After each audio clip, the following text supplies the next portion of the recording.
কৌশিকী অমাবস্যায় তারাপীঠে যেই ধুমধাম করে পুজো হয় সেটা প্রায় সকলেই জানেন, কিন্তু তারাপীঠের রূপটা কেমন থাকে সেই দিন আর তারপরে বা কেমন রূপ নেয় তারাপীঠটা, চলুন আজকে সেই নিয়ে গল্প করা যাক। কৌশিকী অমাবস্যায় তারা মায়ের বিশেষ পূজা হয়, সেই জন্য মন্দিরে লক্ষাধিক মানুষের ভিড় হয়। তবে মানুষ যে শুধু পূজা দিতেই আসে তা কিন্তু নয়, কিছু পুণ্যার্থী আসেন তাদের পুণ্য সকলের সঙ্গে ভাগ করে নেওয়ার জন্য। সেই জন্যই সকাল থেকে তারাপীঠের বিভিন্ন জায়গায় ভান্ডারার ব্যবস্থা থাকে। এবারে কৌশিকী অমাবস্যার সময়টা শুরু হয়েছিল শুক্রবার দিন সকাল 11:58। তাই সকাল থেকেই উপচে পড়া মানুষের ভিড় দেখা গেছিল তারাপীঠের আনাচে কানাচে। আর ঠিক সেই সঙ্গে বিভিন্ন জায়গায় সকালবেলায় ফল বিতরণ করা হয়েছিল, কোথাও আবার দেওয়া হচ্ছিল লুচি আলুর দম। তাই যারা মায়ের পূজা দেওয়ার উদ্দেশ্যে এসেছিলেন তারা কেউই অভুক্ত থাকবেন না। বিভিন্ন জায়গায় ভান্ডারার ব্যবস্থা ছিল এবং বিভিন্ন জায়গায় প্রসাদ বিতরণ করা হচ্ছিল।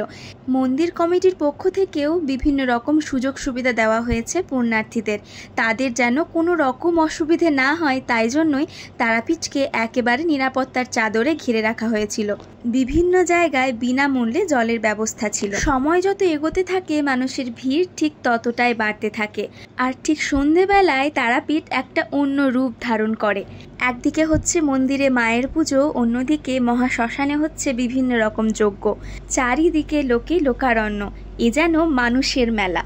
তবে তারাপীঠে ঢোকার অনেকটা আগে থেকে নো এন্ট্রি করা থাকে, গাড়ি যেন ঢুকতে না পারে এবং সেই গাড়ির কারণে কোনো মানুষের যেন অসুবিধে না হয় সেই জন্যই এই ব্যবস্থা নেওয়া হয়। সকালবেলায় যেমন বিভিন্ন জায়গায় ফল বা লুচি আলুর দম বিতরণ করা হয়, ঠিক তেমনই দুপুরে এবং সন্ধেবেলায় ভান্ডারার ব্যবস্থা থাকে। বিভিন্ন জায়গায় পোলাও, আলুর দম, পায়েস এই সমস্ত খাবার বিতরণ করা হয়।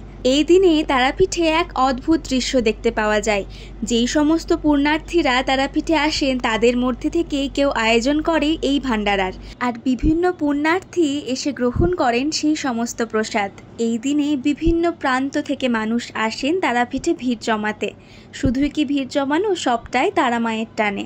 আর ঠিক এইভাবেই কেটে যায় একটা রাত। পরদিন সকালেও যেহেতু অমাবস্যা থাকে তাই জন্য সকালটাও অনেকটা ভিড় থাকে তারাপীঠে। তবে সারা রাত যারা কাটিয়েছেন তারাপীঠে তাদের মধ্যে অনেকেই আবার রওনা দেয় নিজের বাড়ি ফেরার পথে। তাই তারাপীঠের দৃশ্যটা আবারও কিছুটা পরিবর্তন হয়ে যায়। আগের দিন যেহেতু বিভিন্ন জায়গায় ভান্ডারা দেওয়া হয় তাই তারাপীঠটা কিছুটা নোংরা হয়ে যায় বললেই চলে। তার মধ্যে আবার এবছর বৃষ্টি পড়েছে।